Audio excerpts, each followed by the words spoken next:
আমার বান্ধবীরা না পেট ভেজা বলে আমাকে ডেরে রেখেছে। ওই তো সবাই না যায় একটু জ্বালায়। এই ঢ্যাং তালি এই শুন, কি হলো ডাকলি কেন? দাঁড়া, আমি আব্বাকে যে বলছি বাড়িতে। আরে এটা সাবানা না, সেম চাচার বিটি। যা, এটা সেলিম চাচাকে তো জানাতে হয়, তাড়াতাড়ি যা, জানাই গে। খামোখা এগুলো পড়ে আছে, সরিয়ে দিই।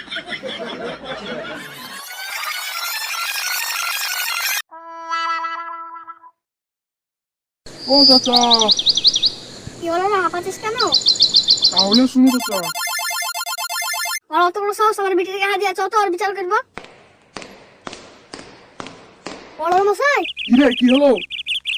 ওই পাড়ার খায়রুলের বেটা আমার মেয়ে স্কুল যায়, ও আমার মেয়েকে প্রতিদিন জ্বালায়, ওর একটা বিচার চাই। ও তাই, ও এখানে এসছে? না আমার মশাই, ও আসেনি। ঠিক আছে, ও কাল বিকালে নিয়ে আসবি, আর বিচার হবে। তাহলে থাক, কাল নিয়ে আসবে, হবে? এটা ছোড়া জব্দ হবে না মেহবুব। হ্যাঁ।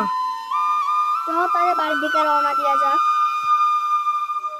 চ, তোর ছেলে আজকে বিচার হবে। হ্যাঁ হ্যাঁ চ।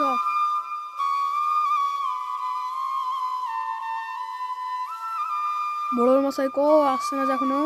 ওই দেখ মহল্লা বাড়িতে বিচার হবে। হ্যাঁ, ঠিক, কেন এসো তোমরা? সবাই এসছো তো? হ্যাঁ হ্যাঁ, সব এসছে। আমাদের সমস্যা বলো। বড় সাহেব, আপনার কাছে সরি বলেছি, আর একটা বিচার করুন। তোমার ছেলেকে শাসন করতে পারো না? বড় মশাই আমার এখানে কোনো দোষ নাই। আমার ছেলেকে মেয়ে দেখলে যারা যেমন যায়। বড় মশাই কি আর বলবো, ওকে এত মারি তাও শিক্ষা হয় না। কি করা যায়, কি করা যায়? হ্যাঁ, তোমার আর কি শাস্তি করা উচিত? আর টাকার বিচার করুন। এই, তোমার ছেলে 10 লাখ টাকা জরিমানা করা হলো। বড় মশাই আমার ছেলে ছোট ছেলে কিছু বুঝতে পারেনি।